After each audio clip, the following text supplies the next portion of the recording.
Hello student, welcome back to my channel. मैं हूं श्रवण गोस्वामी। आज का ये वीडियो क्लास 10 के स्टूडेंट के लिए मोस्ट इम्पॉर्टेंट है, जो क्लास 10 में है। इस वीडियो में हम लोग मोस्ट इम्पॉर्टेंट पहले जो ऑब्जेक्टिव क्वेश्चन है देखेंगे, फिर हम लोग बहुत सारे सब्जेक्टिव क्वेश्चन, जो छोटे छोटे क्वेश्चन अति लघु उत्तरीय होते हैं, उसे देखने वाले हैं। तो अगर आप लोग बोर्ड एग्जाम देने वाले हो तो ये वीडियो आपके बोर्ड एग्जाम के लिए मोस्ट इम्पॉर्टेंट है। तो प्लीज़ इस वीडियो को लाइक करने के बाद अपने फ्रेंड्स के साथ शेयर कर देना, ठीक है। तो बहुविकल्पीय प्रश्न, पहले हम लोग बहुविकल्पीय प्रश्नों को देखने वाले हैं। बहुत सारा बहुविकल्पीय है क्योंकि ये वीडियो मेनली आप लोगों के बोर्ड एग्जाम की दृष्टि से बहुत महत्वपूर्ण बनाया जा रहा है, ठीक है। प्रश्न नंबर फर्स्ट, पहले वीडियो को लाइक कर दो, शेयर कर दो अपने फ्रेंड्स के साथ। चैनल पर नया हो तो सब्सक्राइब कर लो, ठीक है, क्योंकि ऐसा वीडियो आप लोगों को जल्दी कहीं नहीं मिलेगा। महात्मा गांधी दक्षिण अफ्रीका से वापस कब आए, लौटे? जो महात्मा गांधी जी थे दक्षिण अफ्रीका से वापस कब लौटे? ऑप्शन नंबर का 1914, खा 1915, गा 1918, घा 1919। तो आपके पास चार ऑप्शन है, इसमें से कौन सा सही है वो आप लोगों को बताना है। तो इसमें से जो आपका 1915 है ये बिल्कुल सही है, ठीक है। 1915 जो है स्टूडेंट आपका बिल्कुल सही है, ठीक है स्टूडेंट। दूसरा क्वेश्चन, सविनय अवज्ञा आंदोलन में महात्मा गांधी ने नमक को अत्यधिक महत्व क्यों दिया? जो सविनय अवज्ञा आंदोलन हुआ था, आंदोलन में महात्मा गांधी ने नमक को अत्यधिक महत्व क्यों दिया? नमक को अत्यधिक महत्व क्यों दिया था? क्योंकि ऑप्शन आपके पास चार हैं, देखो। का, नमक का प्रयोग अमीर गरीब सभी करते थे। खा, यह भोजन का अभिन्न हिस्सा है। गा, नमक तैयार करने पर सरकार का एकाधिकार था। और गा, उपयुक्त में से सभी। अब मैं अगर बताऊं ना तो नमक, देखो नमक जो था ना अमीर गरीब सभी प्रयोग करते थे, ये तो आपको पता है। जो नमक है वो अमीर गरीब सभी लोग प्रयोग करते हैं, तो ये आपका बिल्कुल सही आंसर है, ठीक है। नमक अमीर गरीब सही प्रयोग करते हैं, टिक लगा लो, मोस्ट इम्पोर्टेंट है। और यहाँ बहुत महत्वपूर्ण क्वेश्चन है, सबसे महत्वपूर्ण, कि जो 13 अप्रैल 1919 की घटना से संबंधित है, ये घटना कौन सा है? का, सत्याग्रह आंदोलन की शुरुआत। खा, साइमन कमीशन का भारत आगमन। गा, असहयोग आंदोलन की शुरुआत। घा, जलियांवाला बाग हत्याकांड। तो अभी याद कर लो, ये जो जलियांवाला बाग हत्याकांड है, ठीक है, क्योंकि जलियांवाला बाग हत्याकांड जो है ना 13 अप्रैल 1919 को हुआ था। कब हुआ था? 13 अप्रैल 1919 को हुआ था, ठीक है। समझ में आया? देखो अब आपके पास आ रहे हैं, सॉरी यहाँ तक हो गया ना जलियांवाला बाग हत्याकांड। अब आगे है चौथा नंबर प्रश्न, महात्मा गांधी ने असहयोग आंदोलन कब प्रारंभ किया? महात्मा गांधी ने असहयोग आंदोलन कब प्रारंभ किया? 2020 में आया हुआ है, ठीक है। तो इसका जो सही आंसर होगा वो क्या होगा? का 1919 ईस्वी में। आपका जो सही आंसर कौन सा है? का 1919 ईस्वी को। खा 1920 ईस्वी को। गा 1922 ईस्वी को। घा 1923 ईस्वी को। तो अब आपका जो सही आंसर है वो आप लोग बताओ। वैसे तो मैं आप लोगों को सही आंसर बताऊंगा कि महात्मा गांधी ने असहयोग आंदोलन कब आरंभ किया था। तो इसका सही आंसर है स्टूडेंट, अभी देख लो, 1920 ईस्वी, ठीक है। क्लास 10 में हो तो चैनल को सब्सक्राइब कर लो, इससे अच्छी तैयारी कहीं नहीं कराई जाएगी। 1920 ईस्वी आपका बिल्कुल सही है, खा नंबर, ठीक है। समझ में आ रहा है ना? 1920 ईस्वी, ठीक है। पांचवा नंबर क्वेश्चन, 18वीं शताब्दी तक संसार के कौन से देश सबसे धनी देश माने जाते थे? बात है 18वीं शताब्दी की। कब की बात है? 18वीं शताब्दी की। तो 18वीं शताब्दी में देश, जो संसार है पूरा संसार, उसमें कौन सा देश सबसे धनी देश माना जाता था? जापान और भारत, फ्रांस और अमेरिका। गा है चीन और भारत। घा है चीन और इटली। तो अगर इसका सही आंसर देखा जाए तो 18वीं शताब्दी की बात है, ठीक है। तो 18वीं शताब्दी में सबसे धनी देश जो माना जाता था वो है चीन और भारत, चाइना और इंडिया, ठीक है। सबसे धनी देश माना जाता था। टिक लगा लो, सभी लोग इसे नोट कर लेना अपने इंपॉर्टेंट नोट्स में। 5 नंबर क्वेश्चन तक हो गया है। 6वां नंबर क्वेश्चन आपके सामने है, महामंडी का आरंभ किस वर्ष हुआ? जो महामंडी है इसका आरंभ किस वर्ष हुआ था? का 1919 ईस्वी में, खा 1924 ईस्वी में, गा 1929 ईस्वी में, घा 1934 ईस्वी में। बताओ सही आंसर आप लोग बताओ, जल्दी से कमेंट कर दो। तो मैं आप लोगों को बताता हूं इसका सही आंसर। इसका सही आंसर है 1929 ईस्वी। कौन सा है? 1929 ईस्वी, गा नंबर 1929 ईस्वी। ठीक है, समझ में आ रहा है ना क्वेश्चन सर? अगला क्वेश्चन है 7वां नंबर क्वेश्चन, थोड़ा हार्ड लगेगा। ब्रिटेन की सरकार ने सबसे भूस्वामियों के दबाव में आकर मक्का के आयात पर पाबंदी लगा दी। जिस कानून के आधार पर यह पाबंदी लगाई गई उसे क्या कहा जाता है? जिस कानून के आधार पर यह पाबंदी लगाई गई थी उसे क्या कहा जाता है? Black law, corn law, crop law या प्रोडक्शन लॉ? चलो सही आंसर बता दो अभी आप लोग जो जानते हो। ये सारे क्वेश्चन BVIMP हैं, बोर्ड एग्जाम में जरूर हिट करेंगे। तो प्लीज चैनल को सब्सक्राइब कर लो, वीडियो को लाइक करते रहिए। ठीक है, बहुत जल्दी से आप लोग लाइक कीजिए और वीडियो को शेयर कर दीजिए। 2 लाख सब्सक्राइबर जल्दी से कराना है। ठीक है, तो इसका जो सही आंसर है वो है कॉर्न लॉ, खा नंबर। कौन सा है? Corn law. ठीक है स्टूडेंट, समझ में आ रहा है ना हर एक क्वेश्चन? अगला देखते हैं 8वां नंबर क्वेश्चन। भारत में कितने प्रतिशत स्तनधारियों के लुप्त होने का खतरा है? भारत में जो अपना इंडिया है इसमें कितने परसेंट स्तनधारियों के लुप्त होने का खतरा है? मतलब गायब होने का खतरा है, लुप्त होना, गायब हो जाना। ठीक है, कितने परसेंट? का 10%, खा 20%, गा 30%, घा 40%। कितने परसेंट की खतरा है? चलो बताओ, जल्दी से कमेंट कर दो। ठीक है, चलो मैं आपको बताता हूं, अभी आप लोग समझ लेना। ये जो 20% है ना, इतने स्तनधारियों की गायब होने की मतलब आशंका है। 20%, कितना? 20%। याद कर लो, अभी खा नंबर बिल्कुल सही है, 20%। क्वेश्चन नंबर 9 आपके सामने आ चुका है। देश के कुल भौगोलिक क्षेत्रफल का कितना परसेंट हिस्सा वनांचित ठीक है बताओ। इसका 9वां का सही आंसर कौन सा? 21.32% या 24.40% या 18.90% या 17.21%? चलो बता दो, जल्दी से कमेंट कर दो।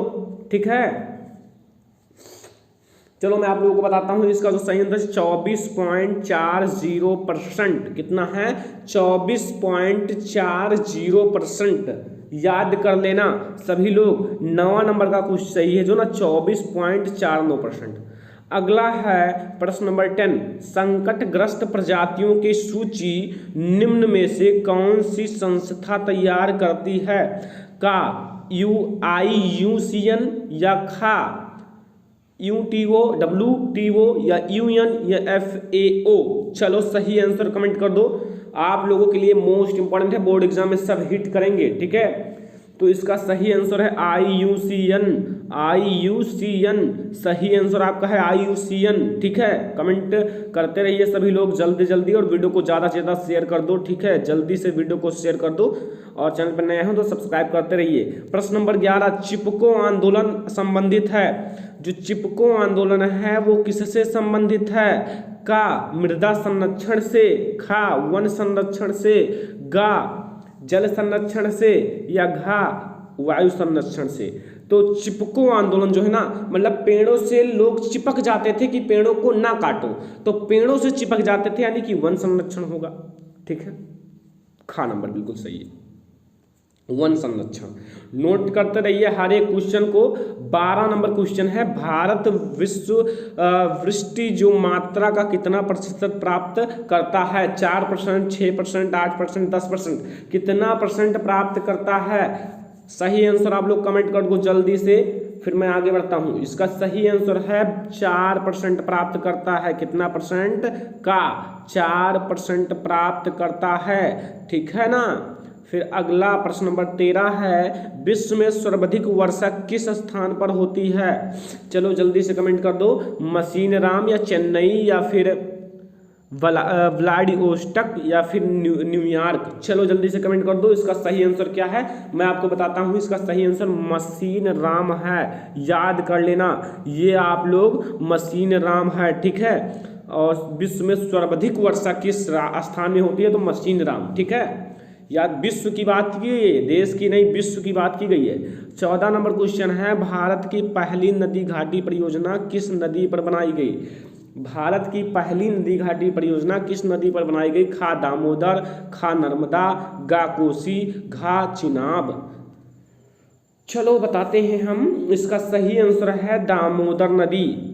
का नंबर कौन सा, का, दामोदर नदी पर बनाई गई थी, ठीक है, पहली नदी घाटी परियोजना। चलो प्रश्न नंबर 14 हो चुका है। 15 नंबर क्वेश्चन पर आते हैं। 15 नंबर क्वेश्चन, बहुउद्देशीय परियोजना को किसने आधुनिक भारत का मंदिर कहा है। जो बहुउद्देशीय परियोजना है को किसने आधुनिक भारत का मंदिर कहा है। का महात्मा गांधी, खा जवाहरलाल नेहरू, गा विनोबा भावे या अन्ना हजारे। इसको तो आपको जानना चाहिए क्योंकि ये जनरल नॉलेज से भी संबंधित है, बहुत इंपॉर्टेंट क्वेश्चन है आपके बोर्ड एग्जाम के लिए। चलो जल्दी से बताओ, इसको जो है ना आपके जवाहरलाल नेहरू जी ने कहा है, ठीक है, जवाहरलाल नेहरू। आपका खा नंबर बिल्कुल सही है, जवाहरलाल नेहरू।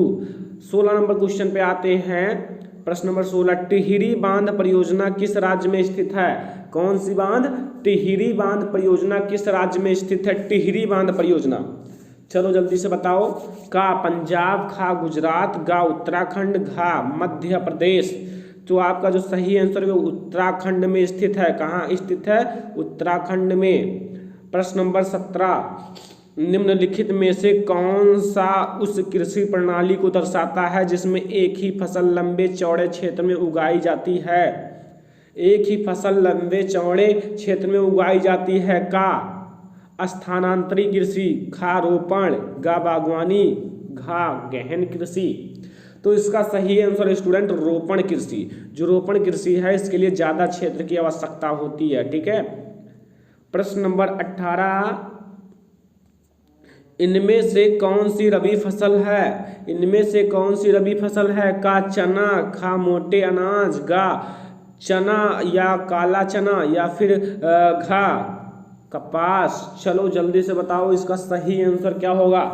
इसका सही आंसर है चना, काला, जो चना है वो भी काला चना, ठीक है। तो इसका सही आंसर क्या होगा, काला चना, या फिर कह सकते हो चना वो भी काला चना, ठीक है। अगला क्वेश्चन 19 नंबर, सबको आपको याद करना है, टेस्ट होगा तो आप लोगों को अच्छे मार्क लाने हैं। टेस्ट आप लोगों का जल्द ही शुरुआत होगा। इनमें से कौन सी एक फलीदार फसल है। फलीदार जिसमें फली होते हैं, मोटे अनाज, ज्वार, तिल या फिर दालें। तो जो दाल होती है ना उनमें फूल लगते हैं, फली लगते हैं, तो फली दालें होती हैं, याद रखना, ठीक है, दालें। 20 नंबर क्वेश्चन आपके सामने है, भारत सरकार निम्न में से कौन सी घोषणा फसलों को सहायता देने के लिए करती है। आपके पास 4 ऑप्शन हैं, जल्दी से बताओ फिर मैं बताता हूँ, ठीक है, क्योंकि अब हम थोड़ा तबीयत खराब है तो बोलने में असमर्थ हूँ, लेकिन मैं आप लोगों को पढ़ाऊंगा लगातार, ठीक है। खा है न्यूनतम सहायता मूल्य, सही आंसर है इसका न्यूनतम सहायता मूल्य, ठीक है।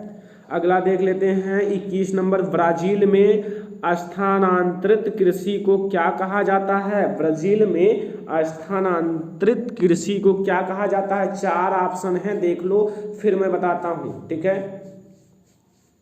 अगर जानते हो तो बहुत ही अच्छा है, नहीं तो मैं आपको बताता हूँ, उसको कहते हैं रोका। क्या कहते हैं, रोका, ठीक है। खा नंबर आपका बिल्कुल सही है, रोका, ठीक है स्टूडेंट। और 22 नंबर क्वेश्चन आपके सामने है, निम्न में से कौन सा खनिज अपक्षयित पदार्थ के अपशिष्ट भार को त्यागता हुआ चट्टानों के अपघटन से बनता है। का नंबर कोयला, खा बॉक्साइट, गा सोना, घा जस्ता।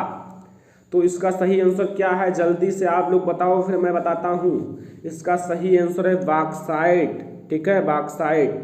अगला है 23 नंबर क्वेश्चन आपके सामने आ चुका है। झारखंड में स्थित कोडरमा निम्नलिखित में से किस खनिज का अग्रणी उत्पादक है? इसको मैंने ऑलरेडी बताया भी है। तो का तांबा, खा आर्द्रक, गा लोह अयस्क, घा तांबा। इसको कमेंट करो। इसको मैंने बताया है कोडरमा। आप लोगों ने जब अतलगुत्तरीय प्रश्न पढ़े होंगे तो मैंने उसमें बताया है। तो मैं आपको इसका सही आंसर बता देता हूं। इसका जो सही आंसर होगा वो है आर्द्रक के रूप में जाना जाता है, कोडरमा आर्द्रक।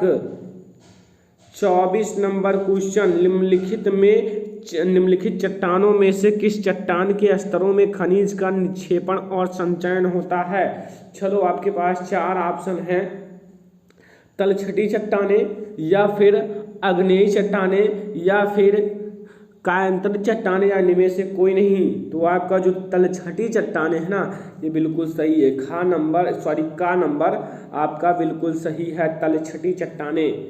आपके पास ऑब्जेक्टिव क्वेश्चन झरिया प्रसिद्ध है। झरिया किसके लिए प्रसिद्ध है? कोयला के लिए। ठीक है, किसके लिए? कोयला के लिए। तो स्टूडेंट ये है हमारा मोस्ट इंपॉर्टेंट 25 ऑब्जेक्टिव क्वेश्चन, जिसमें से आपको सभी को नोट करना होगा। ठीक है स्टूडेंट, अब हम लोग अति लघुत्तरीय प्रश्नों को, छोटे छोटे जो सब्जेक्टिव क्वेश्चन है उसे स्टार्ट करते हैं। ठीक है स्टूडेंट, तो चलो देखते हैं अति लघुत्तरीय। पहला प्रश्न है जैव और अजैव संसाधन क्या है? कुछ उदाहरण दीजिए। देखो यहाँ 2 शब्द हैं, जैव और अजैव संसाधन क्या है? ये 2 प्रकार के संसाधन होते हैं। आप लोगों को पता नहीं होगा अगर भूगोल नहीं पढ़े होंगे। जैव और अजैव ये 2 संसाधन होते हैं। इनको आपको बताना है क्या होते हैं और इनका उदाहरण भी बताना है। ठीक है, तो चलो देखते हैं। बहुत ही इजी तरीके से बताऊंगा, बहुत तेजी से समझ में आएगा। उत्तर देखो, उत्तर देख लो बस। देखो उत्तर है कि जो जैव संसाधन होते हैं ना, वे संसाधन जिनकी प्राप्ति जीव मंडल से होती है। मतलब यहाँ ये हेडिंग है जैव संसाधन, वे संसाधन जिनकी प्राप्ति जीव मंडल से होती है। मतलब उनकी प्राप्ति जीव मंडल यानी कि जीवों के द्वारा होती है, और जिसमें जीवन यापन होता है, जिसमें मनुष्य रहते हैं, कुत्ता बिल्ली प्राणी कोई भी रहता है, जिसमें जीवन यापन होता है, मतलब जीवन उसमें व्यक्ति व्यतीत करता है, उसमें रहता है, तो उसे जैव संसाधन कहते हैं। जैव मतलब जीव। ठीक है, इसे कहते हैं जैव संसाधन। एग्जाम्पल के लिए मनुष्य, वनस्पति जगत, प्राणी जगत, ये सब जैव संसाधन के अंतर्गत आते हैं। ठीक है, इजी लगाना। फिर से देख लो, अगर ना समझ में आए तो दोबारा देखो, मैं आपको समझाता हूं। जैव संसाधन वे संसाधन जिनकी प्राप्ति जीव मंडल से होती है। ये वे संसाधन होते हैं स्टूडेंट जिनकी प्राप्ति हम लोग जीव मंडल के द्वारा करते हैं और जिनमें जीवन यापन होता है और जैव संसाधन कहलाते हैं। एग्जाम्पल के लिए मनुष्य, वनस्पति जगत, प्राणी जगत आदि। ठीक है, जीवन व्याप्त होता है या जीवन यापन होता है। तो पहले आप जैव संसाधन समझ गए, अब अजैव संसाधन समझिए। यहाँ एक शब्द आता है अजैव संसाधन। वे सारे संसाधन जो निर्जीव वस्तुओं से बने होते हैं अजैव संसाधन कहलाते हैं। जैसे चट्टाने और धातुएं। क्या है? कुछ नहीं है, इसमें यही तो कहना है जो निर्जीव वस्तुओं से बनती हैं। देखो, जो निर्जीव वस्तुओं से बने होते हैं उसे अजैव संसाधन कहते हैं। अब आप सोचोगे निर्जीव वस्तु क्या होता है? निर्जीव वस्तु होते हैं जो श्वास नहीं लेते, उत्सर्जन नहीं करते, उसमें खाना नहीं खाते, कुछ नहीं करते हैं। वो जिस स्थान पे है उसी स्थान पर ऐसे मतलब स्थिर रहेंगे। जैसे अगर चट्टान है तो चट्टान जहां है वहां रहेगा। ये नहीं कि सजीव की तरह इधर चलेगा उधर चलेगा, इधर भागेगा उधर, ये नहीं होता। चट्टान निर्जीव है, इसलिए वहां जहां उपस्थित है वहीं रहेगा। और धातुएं आप जहां फेंक दोगे, जहां रख दोगे, वहां रखी रहेंगी। चलने का प्रोसेस नहीं होता, उत्सर्जन नहीं होता, क्योंकि ये निर्जीव होती हैं। तो साफ कहना है कि जो अजैव संसाधन होते हैं वे संसाधन जो निर्जीव वस्तुओं से बने होते हैं अजैव संसाधन कहलाते हैं। एग्जाम्पल के लिए चट्टान और धातुएं। अब बताओ कि अगर इसमें कोई भी आपको हार्ड लगा हो तो बताओ। जैव और अजैव संसाधन समझ में आ गया? अब समझ में आ गया हो तो ये प्रश्न लिख लो और अपने मन से, दिल से, अपने मन से आप लोग लिखो। हमारा वीडियो जो है ना, इसे थोड़ा रोक लो बीच में और यहाँ प्रश्न लिख लो और इसका आंसर आप लोग समझ गए हो तो अपने मन से लिखो। 100% बोर्ड एग्जाम में आएगा तो तुरंत लिख दोगे। ये होता है एक्सपीरियंस। ठीक है, ये प्रश्न नंबर 1 हो गया। अब प्रश्न नंबर 2 समझो स्टूडेंट। ठीक है, प्रश्न नंबर सेकंड समझो, यहाँ बहुत ही इंपॉर्टेंट क्वेश्चन है, थोड़ा नीचे कर लेता हूँ। देखो ये क्या है, प्रश्न है, बहुत ही टाइम लगा है इसे एडिट करने में, बहुत मेहनत लगा है, ठीक है, तो प्लीज लाइक करो, ठीक है। प्रश्न नंबर 2 है टैक्सोल क्या है। टैक्सोल क्या है, ये स्टूडेंट टैक्सोल जो है ये क्या है, ये एक ऐसा क्वेश्चन है जो आपको मतलब जनरल नॉलेज के रूप में होना चाहिए, लेकिन ये आपके बुक में ही इंपॉर्टेंस है, मोस्ट इंपॉर्टेंट है, ठीक है, तो बिल्कुल आपको याद करना है। मैं बताता हूँ यार, 1 मिनट में समझ जाओगे। जो टैक्सोल है इसे इंग्लिश में TAXOL टैक्सोल ही कहते हैं, ठीक है। हिमालयन यव नामक औषधि पौधों की छाल और टहनियों तथा जड़ों से स्रावित होने वाली रासायनिक पदार्थ या कैंसर के उपचार में सहायक होता है। ये एक औषधि है, जो टैक्सोल है ये चीज़ है ना, ये एक औषधि है जिसका उपयोग कैंसर के उपचार में किया जाता है। इतना भी लिख सकते हो, या फिर आपको और अच्छे से लिखना है डिटेल में तो कहो, टैक्सोल जो होता है टैक्सोल ये हिमालयन यव नामक औषधि पौधों की छाल टहनियों तथा जड़ों से स्रावित होने वाली रासायनिक पदार्थ हैं। ये क्या है, पौधों की छाल तथा टहनियों तथा जड़ों से, टहनी जो होते हैं ना ब्रांच, जो पेड़ों से जो झुरमुटे होते हैं टहनियाँ उससे, और जड़ें जो पेड़ की मूल यानी कि जड़ें होती हैं, ठीक है, उससे स्रावित होने वाली रासायनिक पदार्थ होती हैं। यह कैंसर के उपचार में सहायक होता है। अब आपको समझ में आ गया होगा, क्योंकि इतना अच्छे से बता दिया ना टैक्सोल क्या है। अब इसे नोट कर लो, कुछ नहीं है, मोस्ट इंपॉर्टेंट है, इसलिए मैंने आप लोगों को हर एक क्वेश्चन अच्छे से समझाने का प्रैक्टिस किया है। अगला क्वेश्चन देख लो, क्वेश्चन नंबर 3, वनों की कटाई के 2 परोक्ष प्रभाव लिखो। देखो आजकल क्या हो रहा है कि पेड़ पौधे जो है ना लगाए कम जा रहे हैं, काटे ज़्यादा जा रहे हैं। अब सोचो एक बात कि हमें ऑक्सीजन जो होता है ना उसकी सांस लेने में आवश्यकता होती है, हमारे शरीर के लिए लाभदायक होता है। अब जो पेड़ पौधे होते हैं वो ऑक्सीजन को छोड़ते हैं और कार्बन डाइऑक्साइड जो हमारे लिए हानिकारक है उसे एक्सेप्ट करते हैं, ग्रहण करते हैं।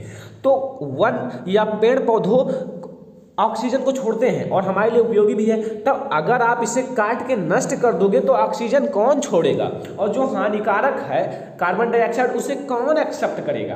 तो इसीलिए स्टूडेंट वनों की कटाई के 2 परोक्ष कारण लिखो। नंबर 1 सूखा पड़ जाएगा, नंबर 2 बाढ़ आ जाएगा। अगर देखो पेड़ पौधे रहते हैं ना तो थोड़ा थोड़ा पानी अगर बहेगा तो उसे रोक सकती हैं, और अगर आप इसे काट ही डालोगे पेड़ पौधों को तो ये क्या होगा, बाढ़ आएगा तो पूरा जो गली मोहल्ला है, सिटी है या फिर कुछ भी है वहाँ बाढ़ आ जाएगा। सूखा पड़ता है, वनों की कटाई कराने से सूखा भी पड़ता है, वहाँ पानी की कमी हो जाती है। जो हमारे लिए हानिकारक है वो पेड़ ज़्यादा लगाई जा रही हैं, ठीक है, जैसे लिस्पेट का पेड़, ये जो है बहुत ज़्यादा पानी को अपनी ओर आकर अवशोषण करता है तो उसे ज़्यादा लगाते हैं। देखो पेड़ों को आप लोग लगाओ ज़्यादा, कटाई कम करो, ठीक है, क्योंकि बहुत ही ज़्यादा इंपॉर्टेंट है। अगर आप लोग एक पेड़ लगाओगे तो आपके जो बच्चे हैं ना उनको बहुत ही ज़्यादा लाभ मिलेगा, ठीक है। तो वनों की कटाई जरूर रोकनी चाहिए। अगला देखो प्रश्न नंबर 4 है स्टूडेंट, देखो जल के बारे में क्या भविष्यवाणी की गई है। एक जल के बारे में एक भविष्यवाणी की गई है, और क्या भविष्यवाणी की गई है वो मैं आपको बताऊंगा। देखो भविष्यवाणी क्या है, जल के बारे में क्या भविष्यवाणी है, मोस्ट इंपॉर्टेंट है, तो प्लीज स्टूडेंट इसे पढ़ जरूर लेना, याद जरूर कर लेना। मैं आपको बताता हूँ, मोस्ट इंपॉर्टेंट है। देखो 2025 में विश्व के अनेक देशों में 20 करोड़ लोग जल की नितांत कमी झेलेंगे। मतलब 20 करोड़ लोग, 20 करोड़ पीपुल जो है ना वो जल की कमी को झेलेंगे, जल की कमी हो जाएगी। भविष्यवाणी है ये, भविष्यवाणी है। क्या है भविष्यवाणी कि 2025 में विश्व के अनेक देशों में 20 करोड़ लोग जल की कमी को झेलेंगे। भविष्यवाणी है कि 2025 तक भारत का एक बड़ा हिस्सा विश्व के अन्य देशों और क्षेत्रों की तरह जल की कमी महसूस करेगा। 2025 तक जो अपना देश है भारत, उसका एक बड़ा हिस्सा जल की कमी महसूस करेगा कि यहाँ जल की कमी है, यहाँ जल नहीं आ रहा है। अब क्यों जल नहीं आ रहा, क्योंकि जब जल है तो उसको आप नष्ट कर रहे हो, उसे आप मतलब खराब पानी के रूप में बहा रहे हो। तो अगर इधर बहाओगे तो उधर कमी होगा ही, ठीक है। तो जल को भी बचाने का प्रयास करो, कम से कम जल का उपयोग करो, ठीक है। मतलब ज़्यादा जल का ये नहीं कि चला दो आराम से, पूरा भर गया, ये नहीं। आप अच्छे से जल का कम उपयोग करो, मतलब ऐसा है ना कि जल आप लोग मतलब व्यर्थ ना करो, ठीक है। जितना उपयोगी हो उतना आप लोग लो, बस, ठीक है। तो यही थी भविष्यवाणी। जल के बारे में क्या भविष्यवाणी थी, यही भविष्यवाणी है कि 2025 तक भारत का एक बड़ा हिस्सा, देश का एक बड़ा हिस्सा या देश जो है ना उसका एक बड़ा क्षेत्र जल की कमी महसूस करेगा। नोट कर लो, अगर नहीं जानते थे आज तक नोट कर लो, ठीक है। और अपने फ्रेंड्स के साथ शेयर भी कर दिया करो, ठीक है, कि ये क्वेश्चन का आंसर बताओ, जल के बारे में क्या भविष्यवाणी है। तो अगर आप उसको अपने फ्रेंड से पूछोगे तो वो भी एक बार पढ़ने की कोशिश करेगा, ठीक है। बस आई होप कि आप लोगों की तैयारी अच्छी चल रही होगी और आप लोग सपोर्ट कीजिए, केवल चैनल को सब्सक्राइब कीजिए, वीडियो को लाइक कीजिए और शेयर कीजिए। देखो, सरदार सरोवर बांध कहाँ है और किस नदी पर बना है। यहाँ एक बांध है जो कि सरदार सरोवर बांध, नाम क्या है, सरदार सरोवर बांध। याद रखना, ये मानचित्र में भी पूछा जा सकता है, सरदार सरोवर बांध कहाँ है और किस नदी पर स्थित है।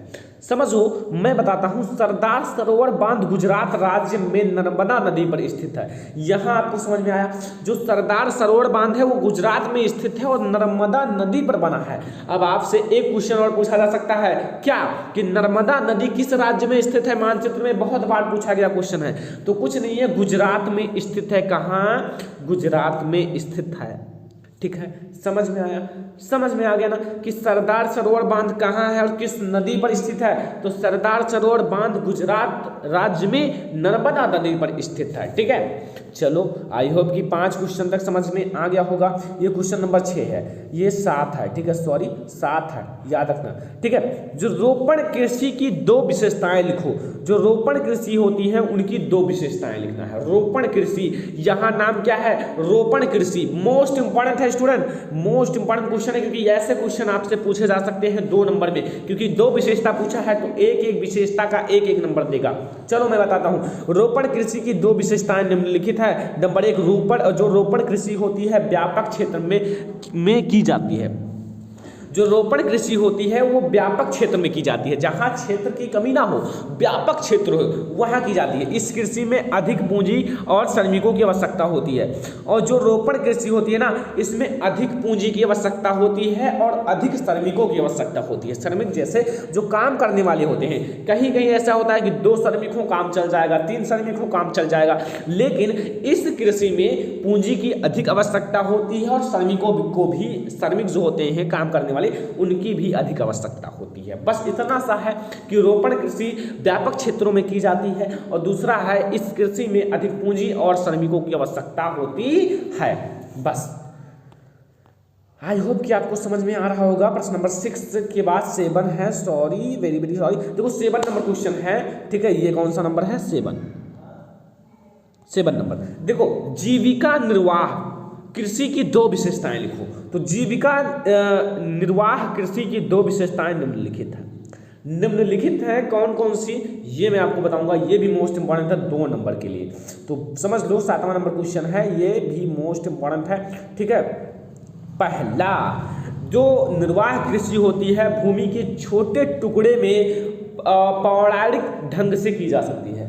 अभी मैंने एक बात बताया था ना कि रोपण कृषि अधिक क्षेत्र की आवश्यकता होती है, लेकिन जो निर्वाह कृषि होती है वो छोटे क्षेत्रों में किया जा सकता है, छोटे टुकड़ों में पौराणिक ढंग से किया जा सकता है। दूसरा समझो, इस प्रकार की कृषि प्रायः मानसून मृदा को प्राकृतिक उर्वरता और फसल उगाने के लिए पर्यावरणीय परिस्थितियों की उपयुक्तता पर निर्भर करती है।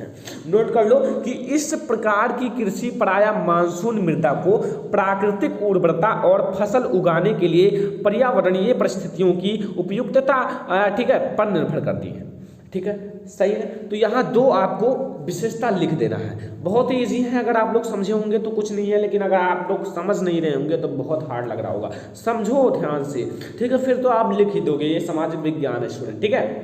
तो आई होप कि आपको वीडियो भी पसंद आ रहा होगा।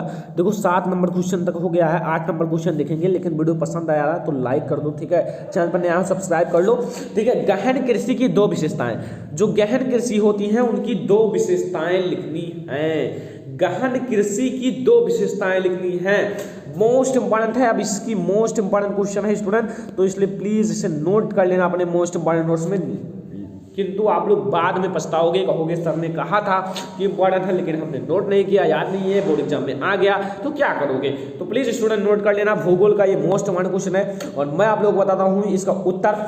गहन कृषि के 2 विशेषताएं निम्नलिखित हैं। नंबर 1, अधिक उत्पादन के लिए अधिक मात्रा में रासायनिक खाद और सिंचाई का उपयोग करना पड़ेगा या किया जाता है।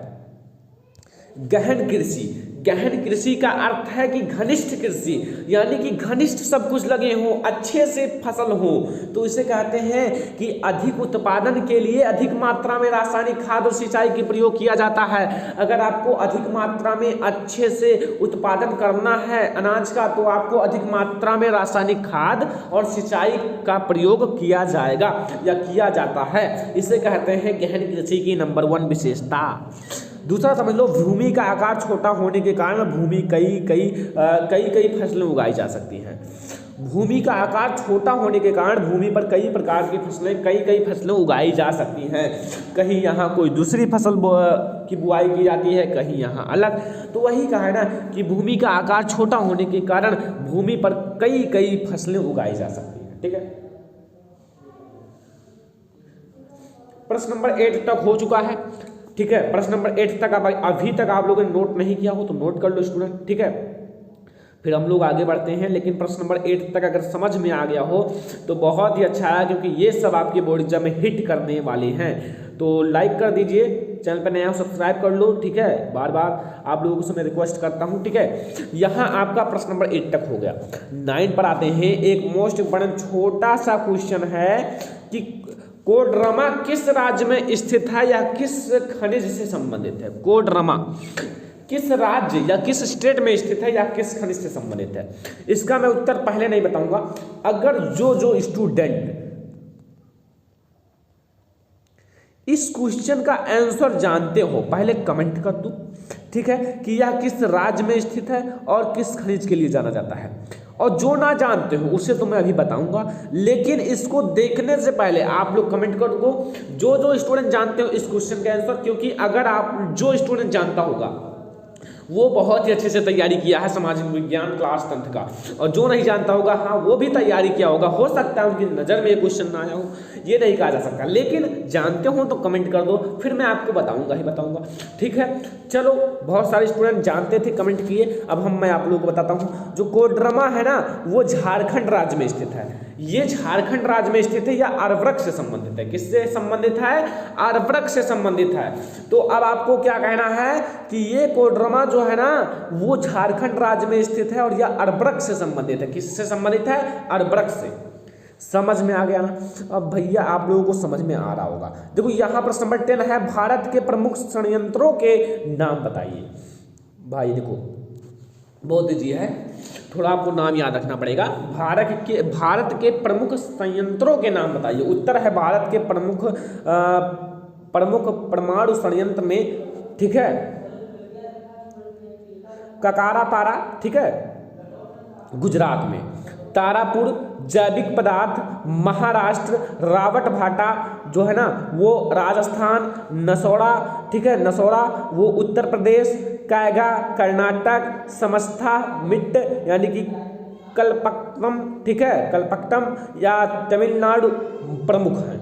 तो ये इतना आपको बताना है स्टूडेंट। ठीक है, थोड़ा हार्ड आप लोगों को लग रहे होंगे, लेकिन उतना मोस्ट इम्पॉर्टेंट नहीं है। ये बहुत ज़्यादा मोस्ट इम्पॉर्टेंट नहीं है, लेकिन इसको मैंने क्यों लिया? क्योंकि भाई इतने बड़े क्वेश्चन है, इसमें से ऐसा है ना कि कोई एक क्वेश्चन पूछा जा सकता है, तो इसलिए मैंने इसको ले लिया कि आप लोग समझ सको। लेकिन आपको याद करना है, याद करना है तो याद करना ही है और कुछ नहीं करना है। ठीक है, चलो आगे देखते हैं। 11 नंबर, भारत में आयात होने वाली वस्तुओं के नाम लिखिए।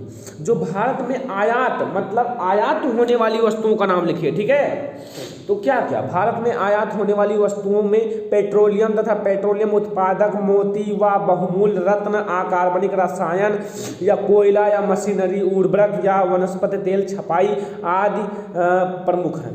आयात जो है ना, जो प्रमुख आयात है भारत के वो कौन कौन से हैं? पेट्रोलियम है, पेट्रोलियम तथा पेट्रोलियम उत्पाद तथा मोती व बहुमूल्य रत्न, अकार्बनिक रसायन, कोयला, मशीनरी, उर्वरक, वनस्पति तेल, छपाई मशीनें आदि प्रमुख हैं। ठीक है, समझ में आ गया? ठीक है, नोट कर लो, मैं इसे हटा देता हूँ ये। ठीक है, अब नोट कर लो प्रश्न नंबर 11। ठीक है, प्रश्न नंबर 11 है, नोट कर लो।